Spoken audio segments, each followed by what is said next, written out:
Hello everyone! Welcome back to Leomi's Vlog. So ayan, may nagtatanong kasi sa akin, paano daw ginagawa ang mga sulat-sulat na lumalabas sa aking screen habang nagsasalita ako? May sumasabay na sulat tulad nito.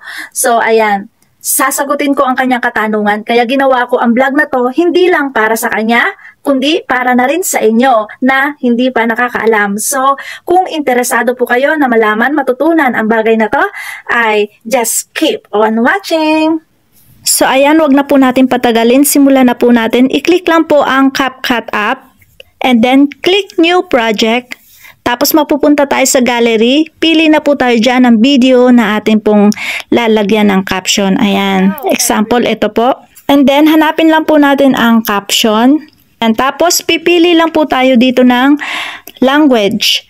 Ayan. Dito, marami tayo makikitang mga language, iba't ibang klase ng language, pero meron ditong Filipino. At kung wala naman nakasulat na Filipino dito, pwede nating iselect itong Malay. Kasi yung Malay, malapit yan sa salitang Filipino. Pero dahil meron namang Filipino, syempre isi-select natin ang Filipino language. And then, click lang po natin itong maliit na arrow na to para mabalik po tayo sa dati. Ayan.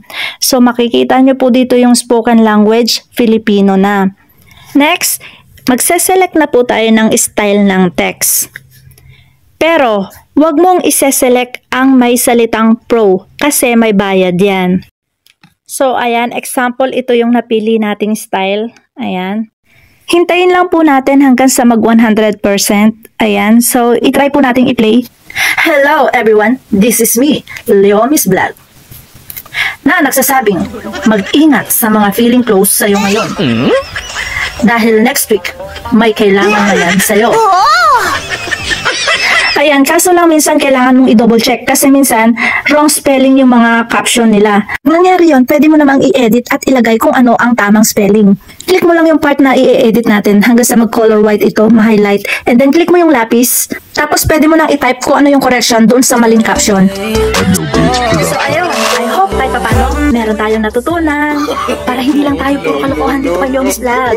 Kaya, kung nagustuhan mo ang video na to, huwag ka na mahiya. Bigyan mo na ako ng heart. Thank you so much. See you again on my next vlog. Bye!